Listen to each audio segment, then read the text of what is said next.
Most people believe nations collapse because of bad leaders, bad luck, or bad decisions.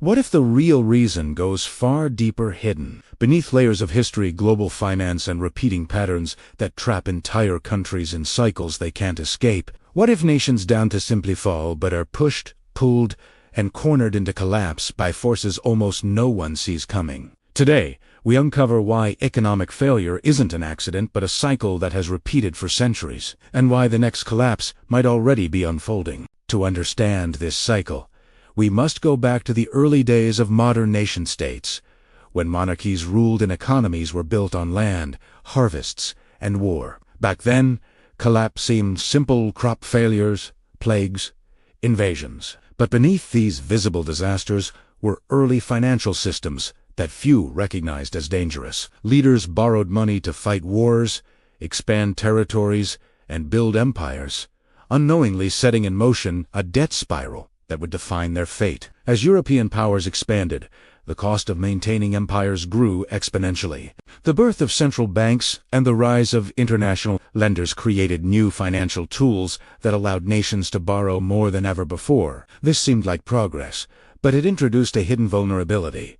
The more a nation borrowed, the more control it ceded to lenders and markets. The seeds of modern boom and bust cycles were already being planted. By the 18th and 19th centuries, the Industrial Revolution fueled rapid growth, and nations believed endless expansion was possible. Railroads, factories, and trade routes created the illusion of permanent prosperity. But behind the scenes, debt piled up, speculative bubbles formed, and powerful investors shaped national policies. The cycle became clear: growth, speculation, overconfidence, and collapse. Yet governments, driven by ambition and political pressure, repeated the pattern again and again. One of the earliest modern examples came with the Panic of 1873, a collapse triggered by overbuilding, speculation, and cheap credit. Banks failed, businesses closed, and millions were thrown into hardship. But rather than learning from this,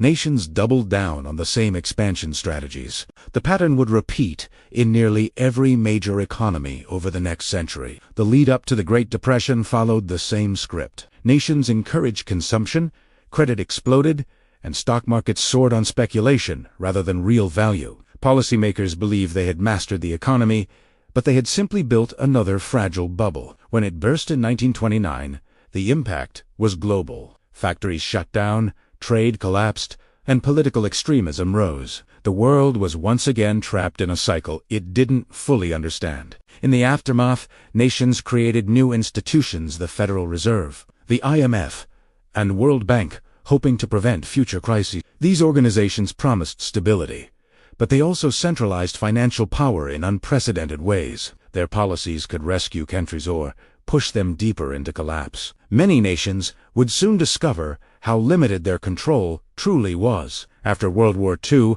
the Bretton Woods system anchored global currencies to the US dollar. This created stability, but it also allowed the United States to shape global finance. Developing nations borrowed heavily, believing growth was guaranteed. But when the system collapsed in 1971, currencies shook, inflation soared, and nations found themselves trapped by debt they could no longer afford. The oil shocks of the 1970s exposed another weakness: how dependent nations had become on global supply chains and energy imports. When oil prices surged, growth stalled worldwide. Nations faced a brutal choice: borrow more to survive or cut spending and risk unrest. Most chose debt, once again deepening the long-term cycle of dependency. The 1980s brought the debt crisis in Latin America. Countries like Mexico, Brazil, and Argentina borrowed heavily to fund development, encouraged by global lenders who promised high returns and rapid growth. But when interest rates rose in the United States,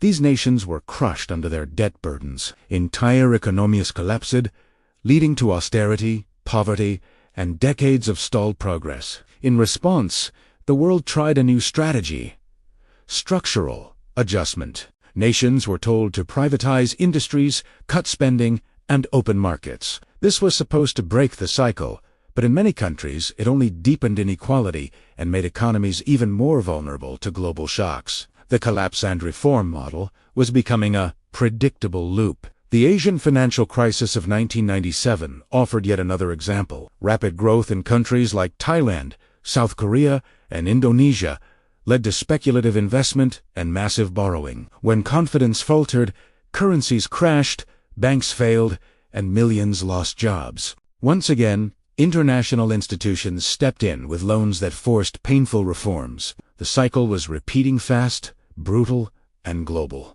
The early 2000s brought another boom driven by deregulation, low interest rates, and global capital flows. Nations believed they had finally mastered economic stability, but the reality was far more fragile. Banks issued risky loans, financial products grew more complex, and bubbles inflated across the world. It was only a matter of time before the next collapse.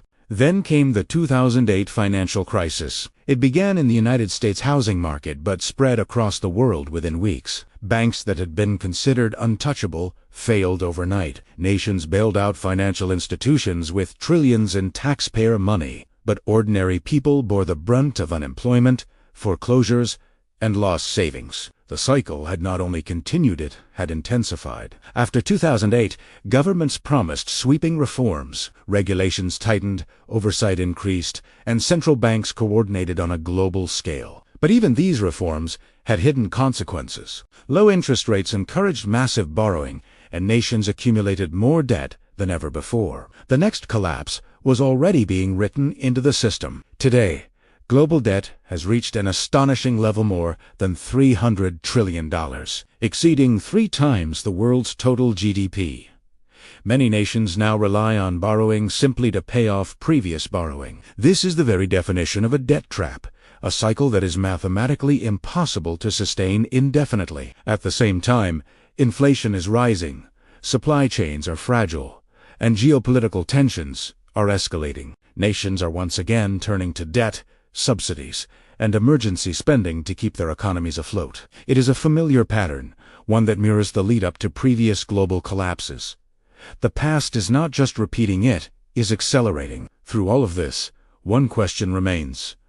Why can't nations escape this cycle? The answer lies in the structure of modern economics. Growth is treated as mandatory, debt is treated as harmless, and crises are treated as temporary. But each recovery depends on borrowing more, spending more, and expanding more than before. The cycle strengthens itself with every repetition. Policymakers often promote reforms, but they face pressure from banks, corporations, and voters who demand short-term relief rather than long-term change. Leaders rarely address the real causes of collapse because doing so requires sacrifices few are willing to make. Instead, temporary fixes are applied, delaying but never preventing the next downturn. Meanwhile, global markets act as amplifiers. When investors panic, capital flees nations instantly. When interest rates rise, debt becomes crushing. When commodity prices shift, entire industries collapse. These forces can devastate a country regardless of its policies. The cycle is no longer just national, it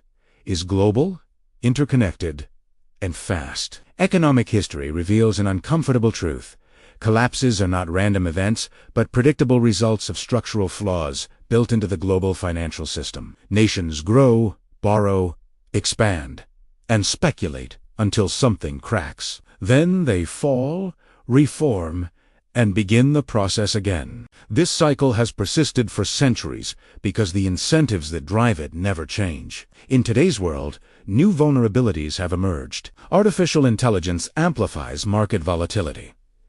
Cryptocurrencies create unregulated risks. Automation threatens millions of jobs. Climate change disrupts food, energy, and trade. Each of these factors makes the collapse cycle even harder to escape. Nations are entering a future filled with uncertainty, and the old playbook may no longer work. The question we must confront is not whether another economic collapse will occur, but when and how severe it will be. Every indicator suggests that the next crisis could be larger, faster, and more global than anything in history. Debt is higher, markets are more interconnected, and political divisions are deeper.